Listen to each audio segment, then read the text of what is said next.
Assalamualaikum warahmatullahi wabarakatuh. Salam sejahtera buat kita semua. Perkenalkan, nama saya Rahmat Adiansah, NIM D1A019088, kelas C Agroekoteknologi 2019. Di sini saya akan membuat tugas mata kuliah Agroklimatologi tentang alat pengukur awan yang ditugaskan oleh dosen saya, Dr. Insinyur Made Deviani 2JMS. Nah, teman-teman, sebelum kita ke pembahasan tentang alat ukur awan, ada baiknya kita mengetahui apa itu awan. Nah, awan merupakan massa tetesan air atau kristal es yang menggantung di atmosfer. Nah, awan sendiri terbentuk ketika air mengembun di langit. Dilansir dari NASA, air yang mengembun terjadi karena adanya kondensasi. Awan menjadi salah satu unsur yang penting dari cuaca dan iklim di bumi. Untuk pengertian awan, awan adalah sekumpulan tetesan air kristal es di dalam atmosfer yang terjadi karena pengembunan atau pemadatan uap air yang terdapat di udara. Nah, setelah kita mengetahui apa itu awan, ada baiknya kita mengetahui proses terbentuknya awan. Secara sederhana, terbentuknya awan yaitu udara selalu mengandung uap air.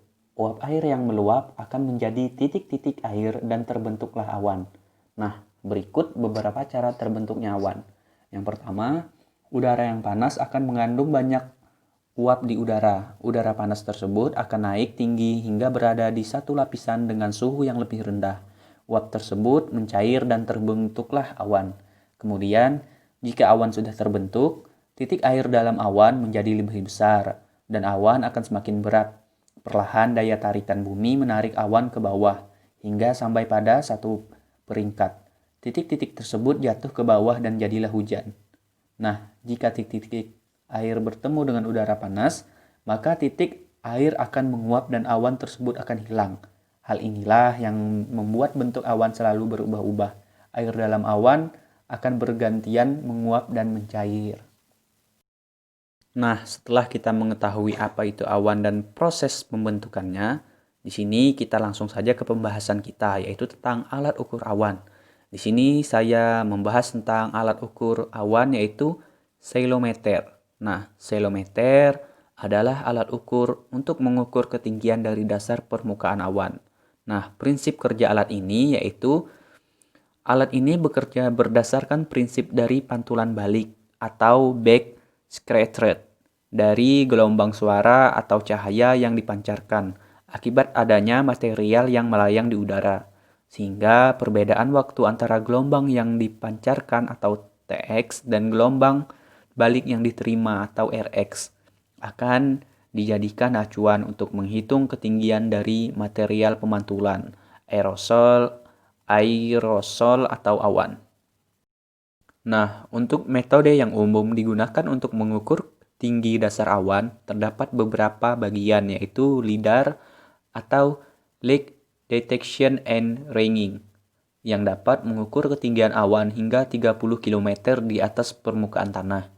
Teknologi laser banyak dimanfaatkan sebagai pendeteksi pada ceilometer ini dengan panjang gelombang berkisar 600 sampai 1000 nm. Yang kemudian SODAR, Sonic Detection and Ranging, yaitu pengukuran didasarkan pada pancaran gelombang suara vertikal atau sound pulses vertically yang akan menghasilkan informasi berupa frekuensi dan amplitudo dari gelombang gema di udara atau atmospheric echoes. Nah, setelah kita mengetahui metode umum tadi, di sini kita membahas lagi jenis-jenis ceilometer. Di sini terdapat dua jenis ceilometer LIDAR, yaitu ceilometer dengan unit TX dan RX yang terpisah. Ceilometer ini memiliki bagian transmitter dan receiver yang terpisah, sehingga untuk pengukuran awan yang rendah akan kurang akurat karena akan terjadi overlap pada batas ketinggian tertentu. Di sini bisa dilihat contoh gambarnya. Kemudian terdapat ceilometer dengan unit TX dan RX yang menyatu. Ceilometer ini memiliki bagian TX dan RX yang menyatu dalam satu garis pancaran sehingga kekuatan gelombang yang terukur hampir dapat dilakukan dari ketinggian terendah. Nah, untuk gambar sendiri bisa dilihat di bawahnya. Nah, setelah silometer tadi, di sini terdapat satu alat atau bagian lagi, yaitu sky camera. Untuk sky camera ini menggunakan kamera yang didesain khusus untuk mengukur jumlah awan di langit. Nah, citra dari langit dianalisis dengan algoritma yang menentukan apakah awan hadir di setiap piksel dengan menggunakan warna yang diukur. Jumlah semua piksel menghasilkan gambar awan. Nah, metode ini menghindari masalah keterwakilan pengukuran yang dapat hadir dalam beberapa metode lainnya. Nah, itu tadi sky camera.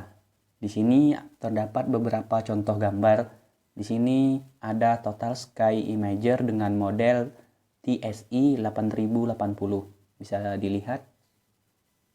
Ya, mungkin sampai di sini saja penjelasan saya tentang alat ukur awan. Sampai jumpa di alat ukur selanjutnya.